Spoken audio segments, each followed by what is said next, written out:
My name is Syme. I'm from Microsoft Research in Cambridge, and I'm going to be talking about some extensions I've been designing, along with the help of some other people in the programming languages group at Cambridge, to the MS-IL assembly language. And the purpose of this, in my mind, well, I'll explain that as we go along, but the primary purpose is to, first of all, make it easier. Well, there's several purposes. It makes it easier for high-level languages such as ML, Haskell, Mercury, typed high-level languages in particular, maybe languages like Oz. These are all languages involved in the Project 7 effort, which you might have heard of. It makes it easier for these languages to target this new platform being developed by Microsoft, the Complus 2.0 platform. So, but not only does it make it easier for them to target this platform, but it means that these languages should be able to interoperate if they all target their constructs at the platform in a consistent manner through this kind of mechanism. It's quite early days yet.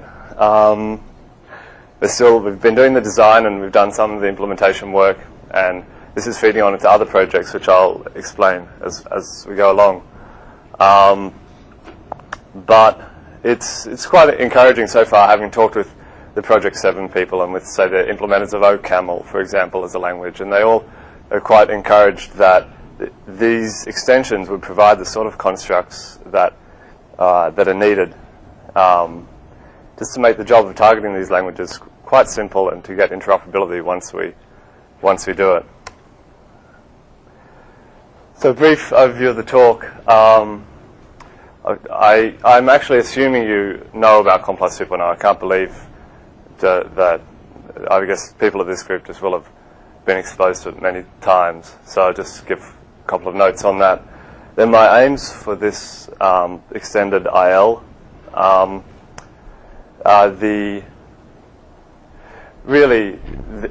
talk briefly about its current realization in a software development kit. It's a very small kit, just which contains an extended assembler. It's like version 0.1, but it does have some samples, and they do work and so on. And then talk about the three constructs which we've been working on. One is generics, or parametric polymorphism. Then we've got algebraic data types, or whatever name you like to call those. And then we've got function types and closures.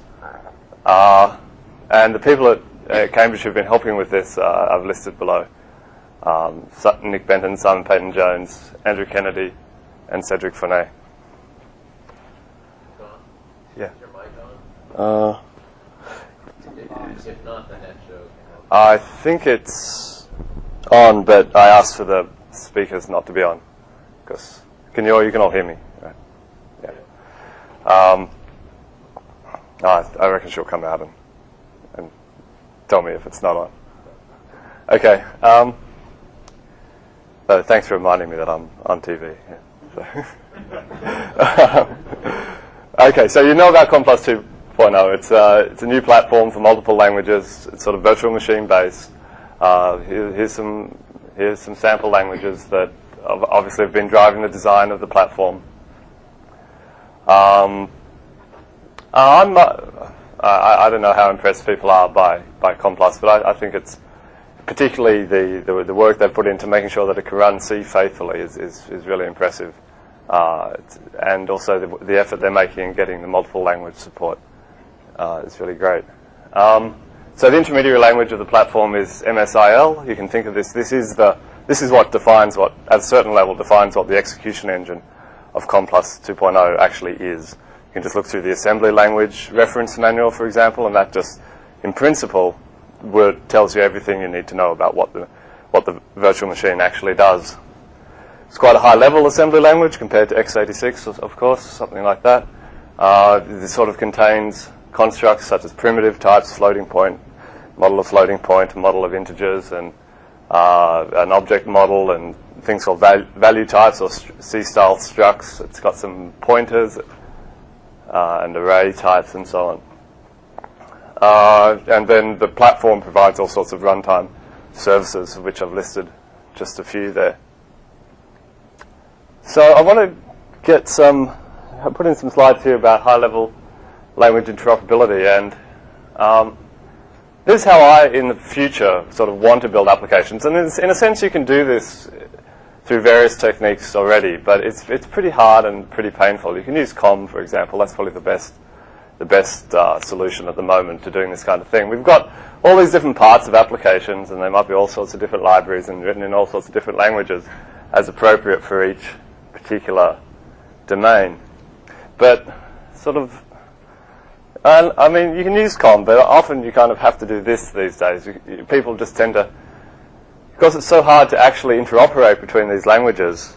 I mean, COM's not too bad. I'll get onto that in a moment. But if you're actually passing structured data around, like I was suggesting here, you have some structured data domain-specific language, maybe something like Fran or the like. You've got AI manipulating all sorts of structured data. The GUI is probably passing this stuff backward and forth as well. Then people just tend to say, well, it's much simpler just to use sort of Java everywhere. And then use one high-level language, and then use one, let's say, if we define high-level as being garbage collected, and then use a whole lot of bits and pieces of C underneath. Okay, so I reckon that in the future, these components will be delivered in several garbage collected languages, and that they'll have to interoperability, and that interoperability will be above the level of C and COM. And I also think we can do better than the CLS that comes with that's a common language subset, common language specification in COM Plus 2.0.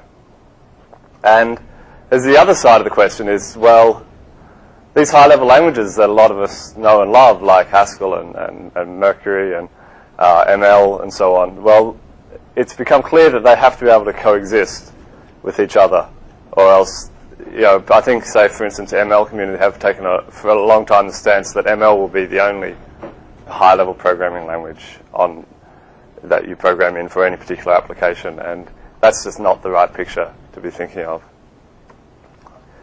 All right, so there's various efforts towards getting solutions, a lot of them based on sort of COM, like Camel IDL gives you COM components out of Camel components quite quickly. You've got foreign function interfaces in just about every language. Of course, these tend to vary between platforms, vary between implementations of the language, and so interoperability just becomes a pain in the neck for most languages.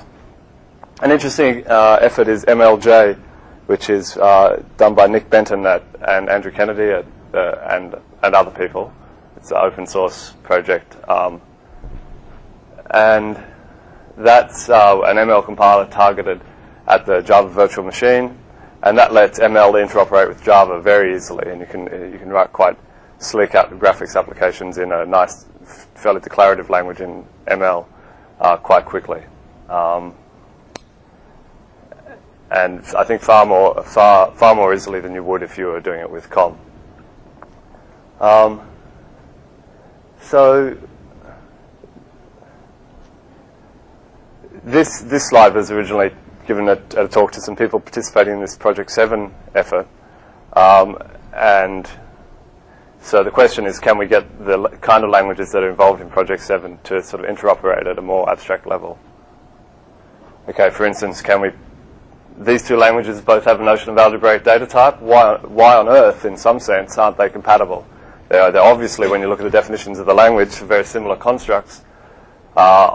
If you're running on the same machine in the same address space, then why can't you interoperate? Why can't you pass the structures around? I mean, there are a lot of technical reasons why that might be difficult, but in principle, you just hope that should be possible. Similarly with if you've got polymorphism and function types and so on, why can't you pass them around between, say, Haskell and Camel?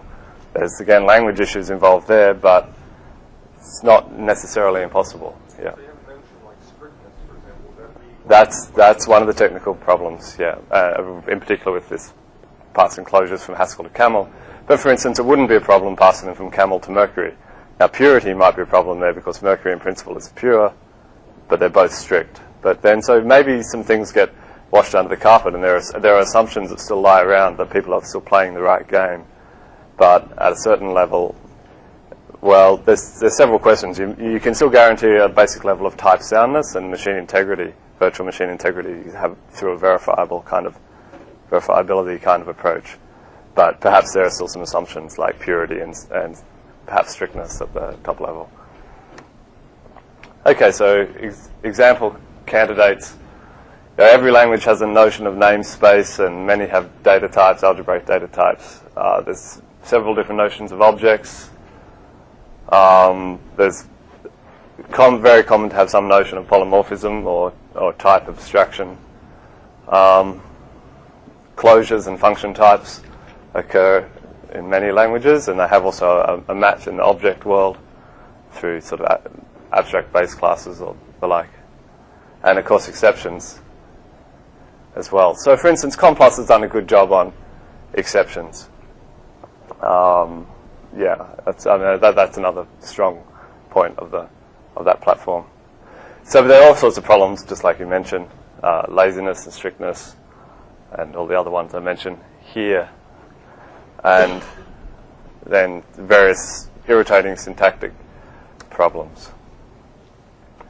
So existing approaches. This is just my way of explaining what COM+ is. It's sort of the union of the virtual machines for all these. The union of the sort of the necessary bits of it that you need on a virtual machine to run Visual Basic, Visual Java, or Visual C++. And the virtual object system is the union of all, in COM+ is the union of all the language features, but the common language specification is kind of the intersection of the common language features. Okay. I just skip over this part and move on to talk about so how I'm beginning to try and realize some of these aims in extended IL. And this is not, I don't regard this as sort of a high-tech intermediary language of the kind that you get with TAL, this typed assembly language, or this TIL typed intermediary language. The aims of some of those projects, for instance, have been to show how you can preserve types all the way down through the compilation chain, right down onto x86 code.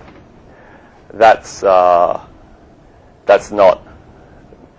the aim here. The aim is just to add some constructs to MS-IL in as sort of a shallower way as possible. No, we don't want to do too much optimization on the constructs themselves. We're sort of just relying on COM+, the COM+ JIT, and so on to do a good job of low-level optimization.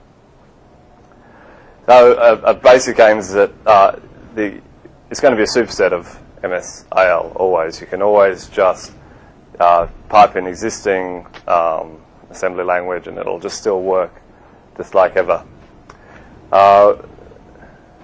There's several different ways of accessing the assembly language. You can go through the assembler in COM+. You can go through the what are called the emit APIs, I think, for this is what compilers tend to use to emit their executables. So we would also, for instance, have an extended version of the emit API, which is purely backward compatible with the old one, but where you could also emit these extra constructs. I'll talk about implementation strategies in a moment. I've explained why we want it: shared compiler infrastructure for typed programming languages, with the focus on interop, ease of compilation. Of course, we want as much efficiency as possible, but for the moment, it's mainly focusing on getting the thing working and getting interop, and we can always probably optimize where necessary later. And we want it to be future compatible as well, in the sense that if we ever actually add these constructs, such as generics, to COM+ itself, if we add closures or we add basic facilities inside COM+, such as lightweight classes or to help us implement all these kind of constructs, then this language will automatically be able to sort of retarget the way it's done, retarget the translation strategies involved, and be able to use those new constructs as they get added. Okay, so these are the constructs we've been working on so far.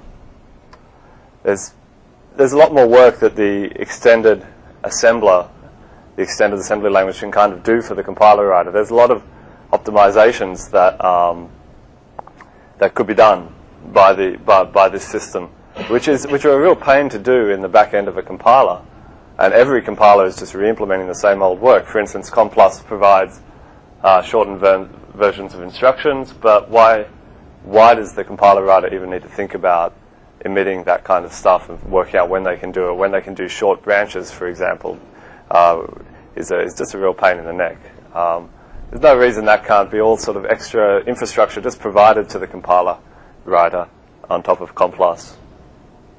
And Purity, you can add other constructs such as compound types is a proposal we've had. Explain what the optimization roadblock 0 to optimization. Yeah, this is just a more compact form of the instruction. This is just a trivial issue when you're emitting the code. There's two different instructions, loadlock.0 and loadlock0, and one is a long instruction, takes 4 bytes. One takes 1 byte, I think. The second is specialized for. Yeah, that's right. And so that kind of optimization can be done in this shared compiler infrastructure, kind of in this situation. So I don't think the COM+ team have thought much about, well, what shared infrastructure can we provide? They have in terms of libraries, but not in terms of shared representations, shared infrastructure on top of the platform. Because there's a lot of constructs which you really don't want to build right into the virtual machine, right? Because that just complicates the whole design, complicates the whole type system. And you can just translate them away, but you really want this consistent treatment of these constructs for all the reasons I've mentioned. So its current realization is as a SDK. I'll go through the design points later, but I thought I'd start with this.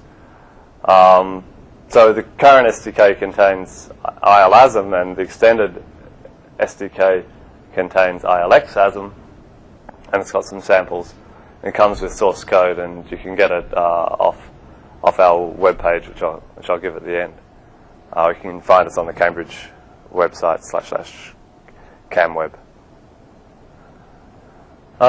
So the implementation at the moment is by source-to-source translation. We take input assembly code with the extra constructs in the assembly code. We translate them away, and we output MS-IL assembly code.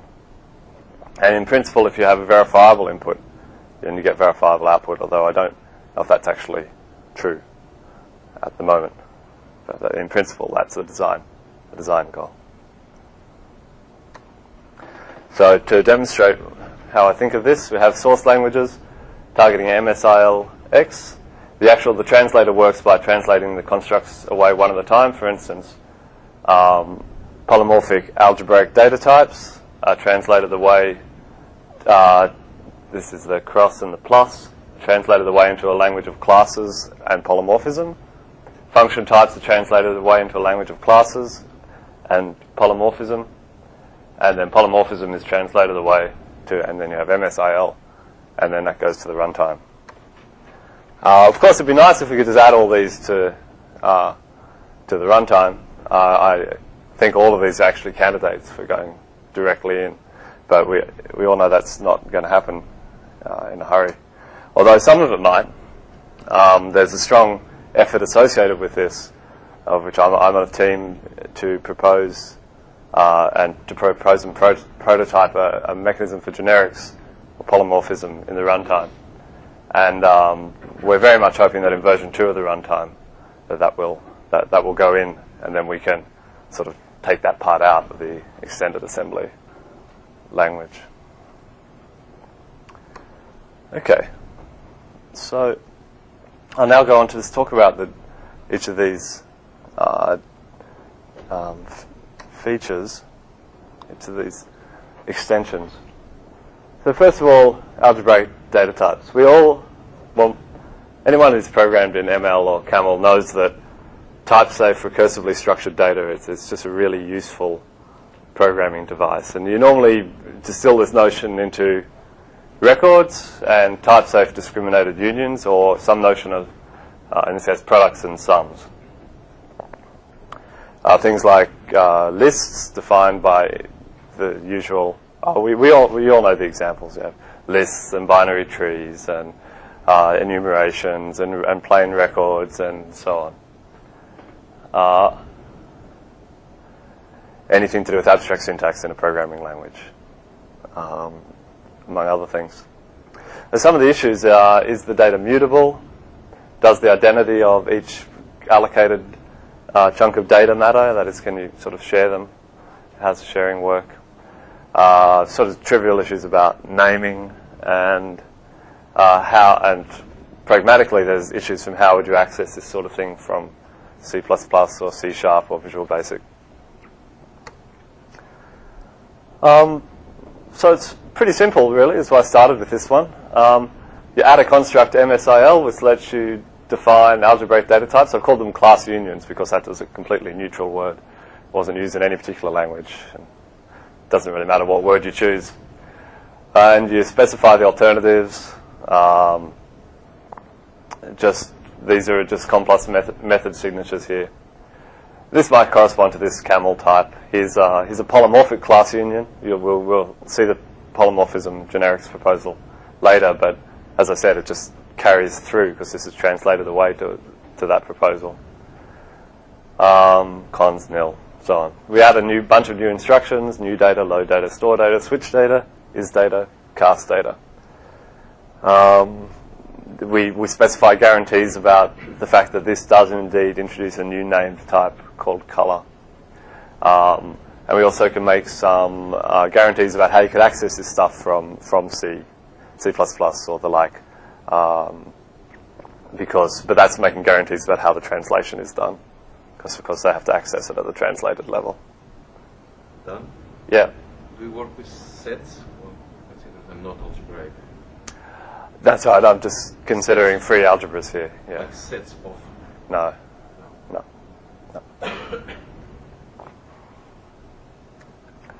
Okay, so it's just translated by translation to classes and fields in the completely naive sort of object-oriented translation, except we toss in a few optimizations like let's see, what was it? Yellow becomes a single field, which we represent by null. Green, we decide we'll allocate a new constant object called color, of type color. Red and blue become classes which carry data and the subtypes of color. Now, the point is not that this is complicated, but there's so many slightly different ways of doing this translation that you can be guaranteed that every language will choose a slightly different way, right? Absolutely 100% guaranteed. And I'll even do it just because they want to see whether their translation's slightly better than everybody else's. And then, of course, the compiler team run out of time on some particular language, and you never get interoperability, you never get conversion. So the only real way to get interoperability is just to say up front, well, we'll do it for you. We'll provide this service, and we'll settle on a representation. We'll make it as efficient as possible on the platform. And if efficiency really is a problem, then you can go and do it yourself. So there are other representations that are possible, and this leads into some proposed extensions for COM+, not to say add all of algebraic data types, but why not add a fast typecase instruction, for example, which we could then use in this when that gets added, if that gets added. Okay, so that's how the process goes. Just add the constructs, translate them away in a standardized form, and then the compilers can target it and use it. Not too hard. So, but in terms of constructs, generics is by far the most complex, and this is really a whole research talk or project in its own. What on earth do we do for polymorphism? A universal system of polymorphism to satisfy the needs of the kind of disparate needs of many different languages.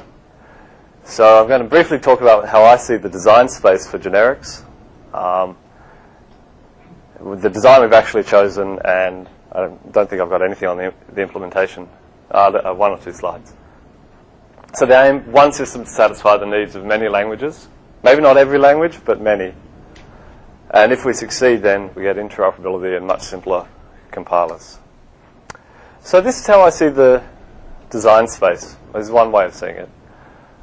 What we're used to in languages like, say, C++ with templates or ML with let polymorphism is to have polymorphic declarations. Polymorphic, be that polymorphic classes, be that polymorphic algebraic data types, polymorphic methods, polymorphic classes in C, template classes in C++,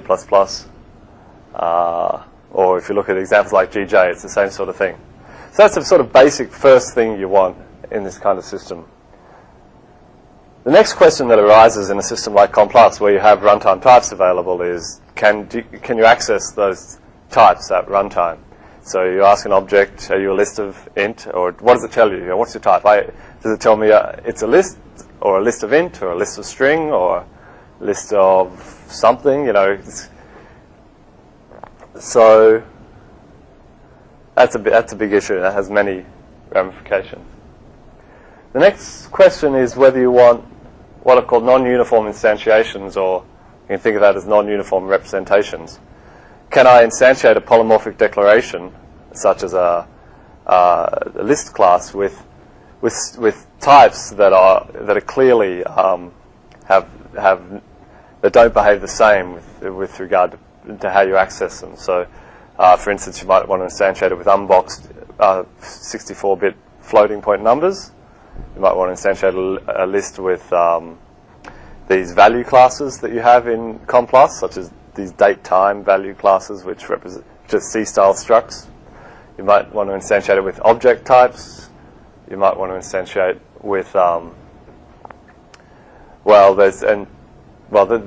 set of examples is good enough. So we all know what happens when you do that kind of instantiation. You get code duplication, or you get boxing and unboxing. There are several kinds of ways to solve that problem. You can probably guess by the fact that I consider this an issue that we do allow non-uniform instantiations. And in fact, this is a great advantage of doing this on a system like Complus, is that because it's got JIT compilers and so on, it can precisely do the kind of code expansion work and manage that process of code expansion for us. And so we're very much sort of leveraging the fact that we're running on a virtual machine environment and taking advantage of that to have it do as much of the work for us as possible. Then I've put down this notion of first-class polymorphism, which I'll explain later. But basically the question is, do you not only have polymorphic declarations, but do you have polymorphic objects of some kind, objects to which you can do a type application? This corresponds to ML modules, or truly polymorphic functions in Haskell. And I'll give you examples in a while. And then there's something which is sort of a byproduct of polymorphic declarations, is can you constrain the polymorphism? In ML, you can't put any constraint on a type variable, but typically you want to be able to say, I want this type variable to at least support this behavior. So, and there's a question of how you can specify what behavior is supported by a type variable. So, polymorphic declarations. Here's a non-polymorphic IL method. It's just going to choose between two objects based on the first Boolean value it's given. There's a bit of MS-IL for people who haven't seen it before. So what's a polymorphic version of that in our system? Well, it looks a bit like C++ templates. You just put the type parameter in, you can use it in place of the types, and the code stays exactly the same. So that's how you make the declarations. There's a formal type parameter. So there's a certain amount of polymorphism already present in the IL instruction set. And it's a funny kind of polymorphism in the sense that the JIT is the thing that discriminates what code actually gets generated underneath. But you can use loadarg on any type. It's a bit different. That's kind of different to other systems where basically Complus has to do a little bit of type reconstruction to work out, well, what do you mean by loadarg in this situation? So that's polymorphic methods on the declaration side. Now on the caller side, here's the non-polymorphic case, and here's the polymorphic case. You still specify the entire method signature at a call, but just before it, you give a type par instruction which tells you what type you're using the call at. Yeah. So in the implementation of the function you showed us, those instructions, don't they assume a certain size argument? No. Oh, okay. That's it. That's why I say there's a polymorphism implicit. You can use load-arg on 64-bit numbers and so on. It's because the JIT has to say, okay, this load-arg is referring to an argument. It goes looks up the argument signature, works out the size and so on, and works out the x86 instructions to emit underneath. And what is its implementation? Does it box? Or No, definitely not. So it just recompiles at every type, at every different size type? you mean this is so? Do you mean do we get different versions of choose under different instantiations? So this is my this is extended IL now. It doesn't have MS-IL doesn't have polymorphism. So when we come to talk about non-uniform instantiations, the answer is yes. The answer is that the implementation of polymorphism has a choice about whether it wants to box or unbox, or box or code generate. And it's at the moment my implementation boxes all types except I think 64-bit floating point numbers, and those it code generates on. But that's only for me to test the various trade-offs involved in boxing and unboxing in between those choices. Are those really the only two choices? Probably not. Well, I'm pretty happy to hear other. Do you know?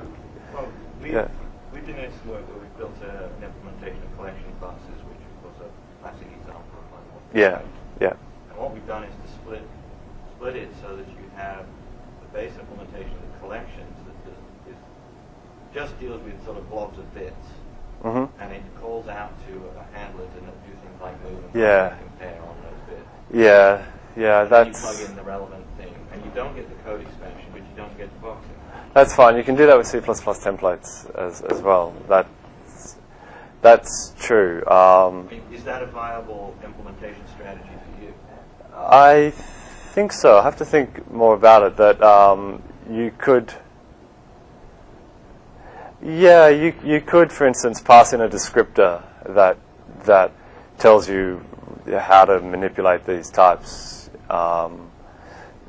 Yes, it is. I think that's the answer. Yeah, I think that. Yeah. And we chose that strategy because it avoids both costs of the alternatives. But it replaces the cost of the function call. Yes.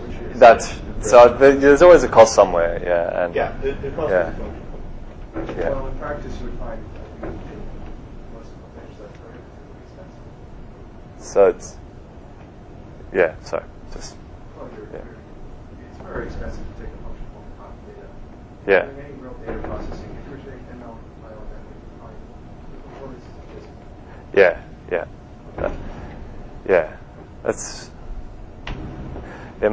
That's my impression. Yeah, you need that. You probably need a mix of both for best performance. I mean, if someone defines a 256-bit or even bigger value class, it may be better to box it, right, sooner or later, rather than just code expand on every large C-style struct, which programmers naively begin to use because they're there, right? So, I don't know. Yeah. I think implementation will need a lot of thought about that. Testing a lot of different strategies. Well, another aspect of that would be in this particular case, not necessarily guaranteed functional. Right? All you're saying is that the JIT has to do an action, then that this is just referring to runtime these decisions, which might be appropriate on a given platform. Not disagree with that. Coding in a function call would be unrealistic. I can just tell you from implementations where it's coding in all find it performance is just going to work. Right, but this level is more like a descriptive. It would be a descriptive technique to the JIT on what you want to do. And the JIT then could choose to multiply the code or not. It was that sophisticated. And on the platform, it might be. Yeah, I think that's certainly an aim for the issue that our system. The issue that you'll run into is that as you try to make things more descriptive, you have to worry about baking in some particular type system. Well, you start getting so you've got this great advantage though that on a virtual machine that the VM can make global decisions for at least on this, for this instance of the VM. So it can decide, okay, list of float64 is going to be unboxed, so I'm going to code expand, but something else of float64 is going to be boxed or going to be done by method call or something like that. Because they're centralized decisions, because it's working out how to compile all the input coming in. I'm not going to interrupt your talk. We should probably talk about this offline. The issue that I'm concerned about is verifiability in the type systems, the interactions, and the many different kinds of polymorphic type systems that are out there. Yeah. But that's something to talk about. Yeah. And I won't be going into those, but yeah, be interesting to see. Yeah, I'll talk with you. That'd be great. So here's the caller side. You give the method. I said you give the method signature and you give the instantiation just beforehand. So we have polymorphic classes as well. Here's a hash table class. I haven't actually tried this example, so it's just written up. The data type, key type, and the data type, T1 and T2. Maybe implementing some interface. There's all sorts of rules about polymorphic inheritance, about implementing polymorphic types like this, or doing extension of polymorphic types. You can do extension at concrete types, and there's a tech report of sort of pre-version of it, what will become a tech report available on our website that explains all the rules for the object system, polymorphic object system. It's quite similar to GJ, but sort of not quite as restrictive as GJ. If you know, that's generic Java, for those of you who know that. Okay, so you can see how that works, I think.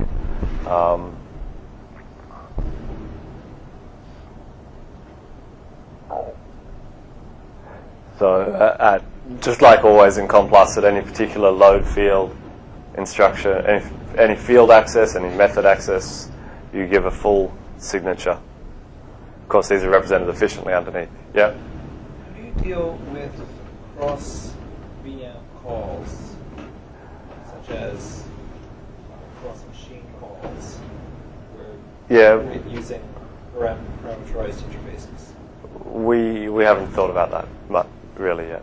Yeah, in terms of that kind of interop, I think it will work out just like anything else will kind of work out on COM+. I mean, there's a bunch of issues there to do with matching up types on the different systems and matching up representations and so on. But I can't see that the calls, the process will be that different for polymorphic types. Maybe I'm wrong. Yeah. I don't know. Yeah. That's what I'm asking. Yeah. Yep. Early days yet, and those sort of remoting stuff is not the first thing have looked at. Yeah. So. Partly because the COM+ remoting design is not particularly well accessible, right? Not particularly clear what's going on to me, at least on the first read. But it's probably a lot clearer now. I haven't read the specs in a long time, so.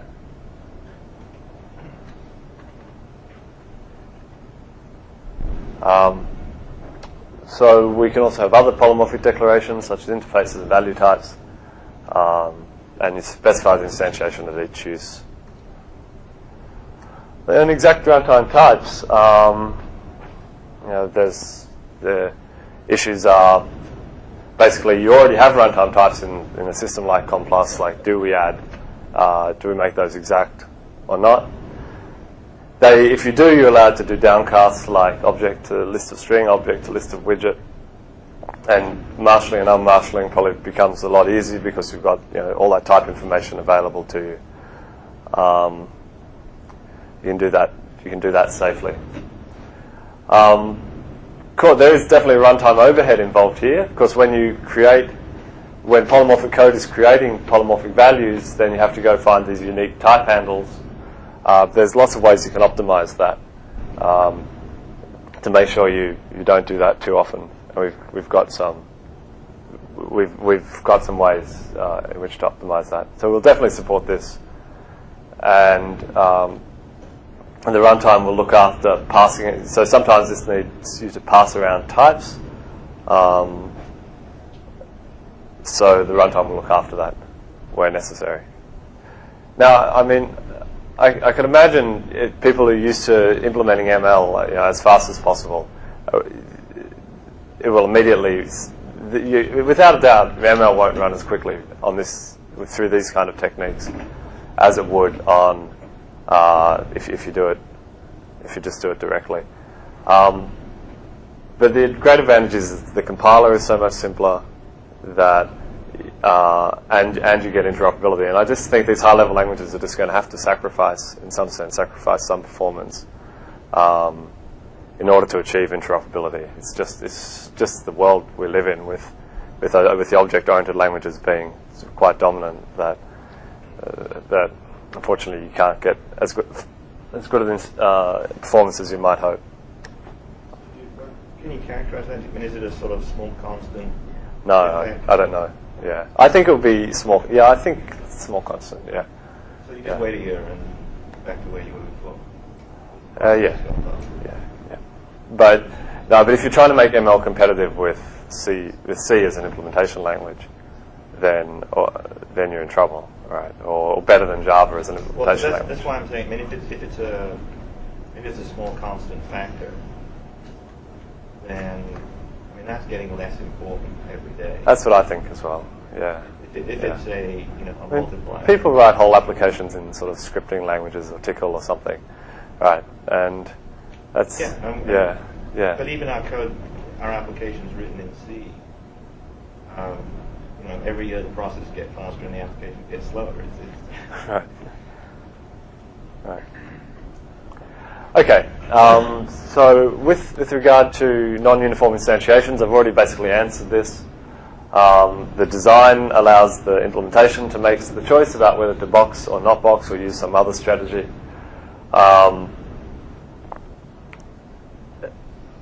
So you can always implement by boxing. Unboxed representations require link time code generation, and so CompLus is the perfect place to manage this code generation. That's about all I'll say on that.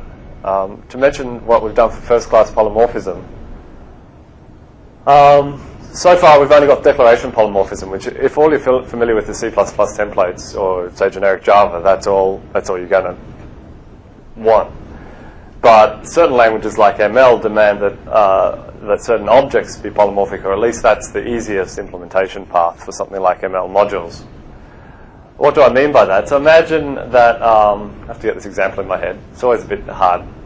Believe me, you do need this, right? But it's always if you want to do something like ML modules, and it needs to fit with the system of polymorphism. So component A is going to make some hash tables of these types. Okay, but it wants to be passed in an object, and get the picture that components are objects in this setting. They're not sets of declarations; they're actual objects. So it wants to be passed a single object O that implements the hash tables, polymorphic hash tables interface. And it wants to instantiate this object O. So O is going to be a generator of hash tables at particular types. So what it does, it just applies, it's like there's a function, it just applies the types, and then it gets back a new interface which implements it at a particular type. So O was a sort of polymorphic object, and now it's you apply the type applications and it gives you back new objects which implement it at particular types. Now that may involve some code generation underneath, but that doesn't matter. The user doesn't see that, right? The client component A doesn't see that. But this act of doing type applications at runtime may go off and generate some code and so on, for the particular representations according to the choices in place at the current time. And so the upshot of it is that an object like O must implement the hash tables interface for all types T and U. So, and if components just aren't bunches of declarations but are actually objects, then the objects themselves have to be polymorphic if you're going to be able to. And then this kind of facility lets you represent things like ML modules, first class. There's a short description at the end of the tech report how you do type abstraction over the full type abstraction that Haskell does, where you can abstract over constructors like list and so on.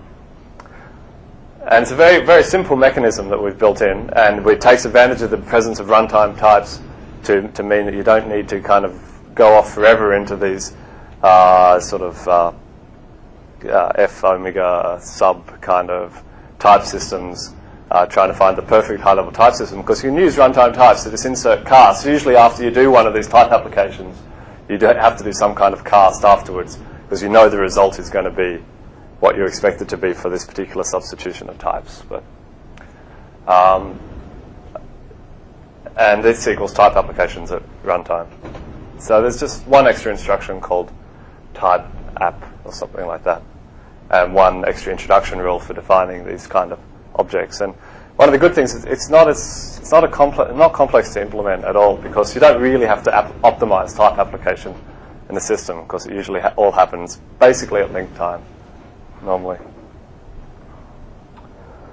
So the problems with this is it may require code generation at runtime. So one problem is that if you want a complete pre-JIT scenario where you pre-JIT your entire application and throw the JIT away and don't use it, then you're in trouble. But I don't think that's not a serious deployment strategy for COM+, because it seems like there's always going to be this reflection library which always allows you to create code and always allows you to effectively generate code at runtime.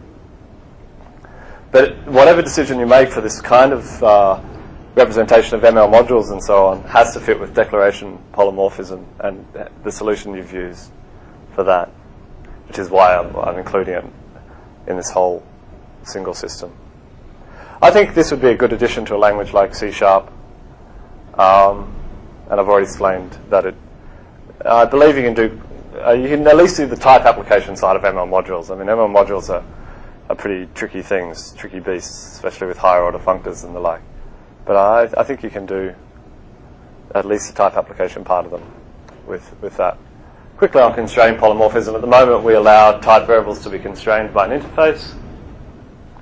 We're talking with the language teams like C# about allowing more general constraints, such as sets of methods and so on, and we have to think about implementation strategies for that kind of thing. Okay, so is it sufficient? As I said, I think it's good enough for core ML, Haskell, generics and C# if they kind of follow the natural design that follows from this. Core of a language like Mercury, just like a typed prologue, typed polymorphic prologue. And I think sort of most generics mechanisms in these kind of languages like C, if you add generics to Pascal, for example. Okay, so the implementation, we monomorphize with respect to a small set of representations. Actually, I think it's actually in 32 that it boxes everything except in 32 at the moment. Insert boxes and casts. There's not much impact. 9 instructions. Affect a couple of declarations in the assembly language, and it doesn't take too long. Okay, well, how's the time? Just wrapping up. So quickly on closures, the design space is pretty tricky for closures and function types. Nick Benton did a lot of work on this. Basically, we add a new function type, we add some new instructions, a bit similar to the algebraic data types example. New closure, call a function, store into the field stored in the closure. And you've got a lot of choices on implementation, which is again why you want to add it and have a uniform treatment of these things, because there's so many ways to implement these beasts.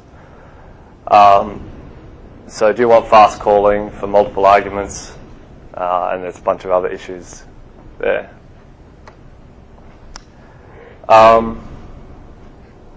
So the implementation is free to share closure class shells. So it doesn't specify anything about the actual runtime type of a closure object, for example. It's free to just reuse classes if they all closures happen to fit the same shape. and can implement calling how it likes, and so on. Can optimize if you've got calls to static closures, statically allocated closures. Here's how it looks. You declare a closure. It's one method, got its code, has its fields.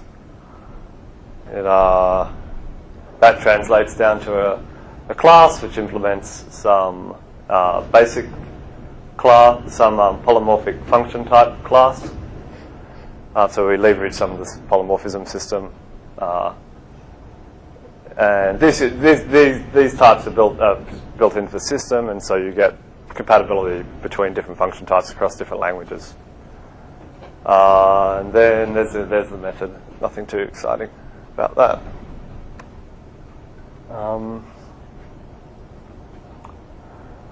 At the moment, you get fast calling on curried functions in the style of camel, but that's in the implementation. It's pretty easy. It's about 300 lines of code to translate these constructs away. Just an example, putting it all together. Here's a function which takes a closure. Here's the argument f of function type. Applies it to every element of an algebraic data type that's a list, of a list defined using algebraic data types, and just updates every element of that list by applying that function. So that's all the instructions to do with algebraic data types. That's the instruction to do with calling the closure. And then that's all the stuff to do with generics. And as you can see from this kind of example, we've done the beginnings of a translation from the Haskell compiler, basically the GHC Haskell compiler, taken away all the low-level stuff in that compiler, just taken the slightly optimized high-level language, and you basically print out the abstract syntax, print out the data structures that are available, then do a little bit of extra work, and you get something that's very close to this. We haven't got a working Haskell system yet, but it looks like it looks pretty plausible. No doubt we're going to come across a lot of problems as we come along, so but it looks pretty good. Okay, and if you want to have a look at the SDK, any feedback? I know there are a lot of experts in this kind of work probably in this audience, so it would be really great to hear from you and tell us where the difficulties we're going to have are going to be. Tell us if there's any real gotchas in what we're doing. And that's our website. That's the Project 7 website. So that's where you get the SDK from. And our website is available under here. CamWeb Groups. And to summarize, the first steps towards shared uniform treatment of complex treatment of the constructs we all know and love from our programming languages. And an invitation to help us out. Yeah. What about debugging support? What I see here is a lot of translation. Yeah, I think the same existing IR, and yet now you've got all these all this. classes inside. Yeah, I mean that's I haven't looked enough at how complex debugging works. You can certainly put in lots of extra custom attributes and data to drive a debugger if needed. I don't know if it's feasible to really modify the Visual Studio debugger to make these constructs more apparent. I'd imagine probably the worst one would be generics, right? And if generics go into COM+, then I presume that eventually means modifying the debugging, the native sort of debugging information to include all that, everything to print things out the right way, not in mangled names or anything like that. So maybe that would cope with most of the problems. Closures would be a bit of a problem as well, but maybe you could probably do pretty good debugging with closures if you're, I don't know, you're right, it could be pretty hard. Yeah. I have to think about that.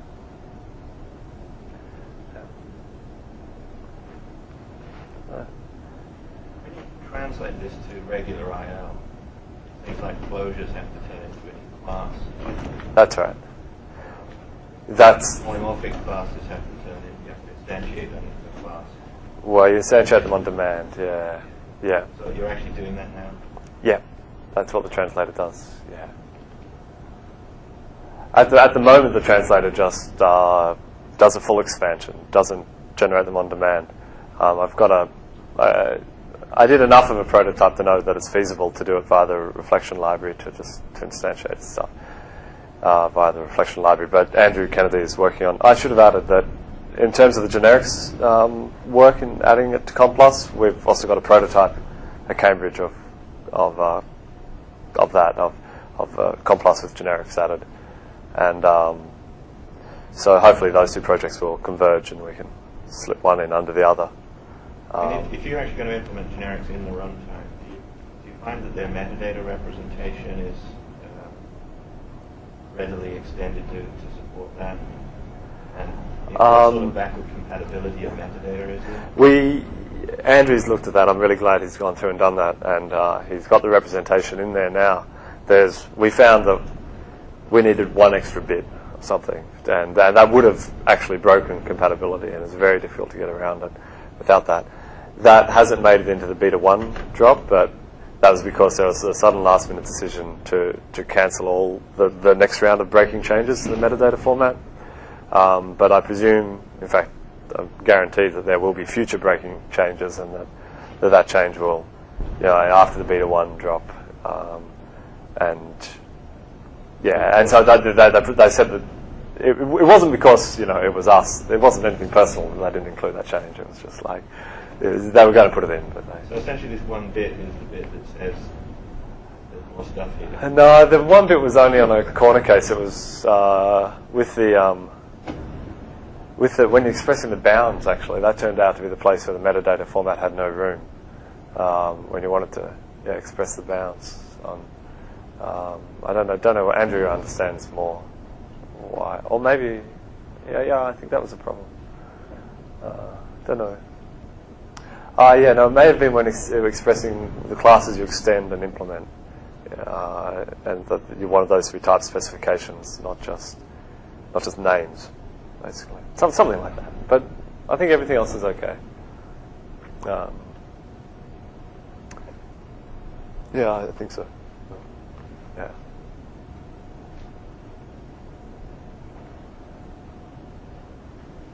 So I'm around this afternoon from about 3:30, 4:30, and just after this talk as well, if anyone wants to talk further. Okay, so thanks.